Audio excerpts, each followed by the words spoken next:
مخادع تكشفه الليغا. أنا من ميسي مرتين عندما أتى إلى برشلونة بفضل حذاء ميسي، والآن هو العائق الوحيد أمام عودة ميسي إلى برشلونة.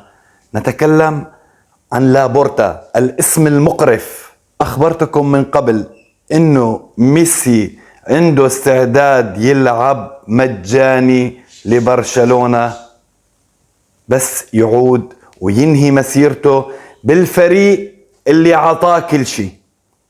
متخيل معي لو ميسي لعب لريال مدريد أو لأي فريق تاني هال15 سنة اللي راحوا، اللي دعموا إياه ميسي للابورتا مشان يرجع يصير رئيس النادي من أول وجديد، قابله بالغدر والخيانة والخذلان وخلاه يطلع من برشلونة عم يبكي.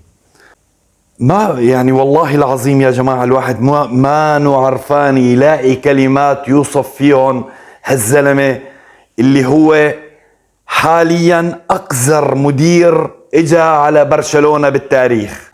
طبعا اتأكد رحيل أو انتقال ميسي لأنتر ميامي. طبعا أنتر ميامي نادي، يعني الدوري الأمريكي كله على بعضه هو بينقسم لدوريين، دوري فيه 15 فريق ودوري فيه 14 فريق.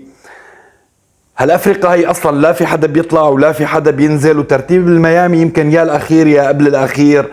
ميسي علل ذهابه للميامي إنه أنا عملت كل شيء بكرة القدم ومتعت جماهيري بكل شيء، صار وقت اتمتع أنا وعيلتي وأبعد عن الضغوط وأبعد على إنه أنا جاي على فريق مشان حقق له ألقاب مثل ما حصل معه وشفتوه بباريس سان جيرمان. طبعا أنا كنت مفروض يكون هو رايح على فريق أوروبي لحتى يحقق زيادة بالألقاب، أما هو اختار هالاختيار. طبعا اختياره هذا مع إنه سيء، وهو ما اختار الخيار المادي، وكان هو أفضل لو إجا للهلال السعودي.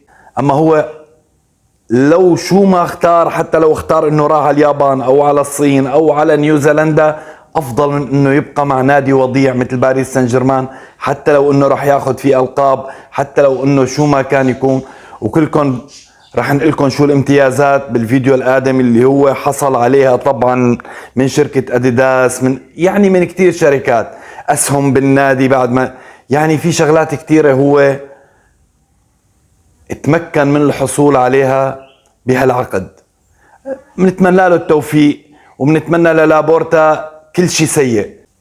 يعني لابورتا استثمر اسم ميسي لآخر لحظات، يعني استغل اسمه بشكل كبير، تاجر بمشاعر جماهير برشلونة تجارة ما بعد تجارة. يعني مع انه ميسي رفض التجديد لباريس لأجل برشلونة، رفض مليارات الهلال لأجل برشلونة. ماذا فعلت برشلونة؟ لا شيء من أجل ميسي. كنت الأوفى دائما يا ليو، هم من كانوا الأكثر غدرا وجحودا. دائما ستبقى في قلوب المشجعين البرشلونيين دائما أنت كرة القدم.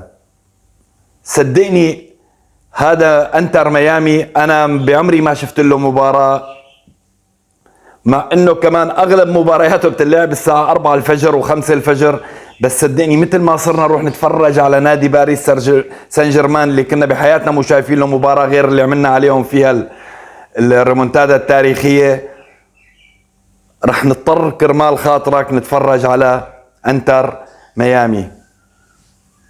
من انت يا لابورتا في حضرة العملاق ميسي؟ أنت إداري صغير،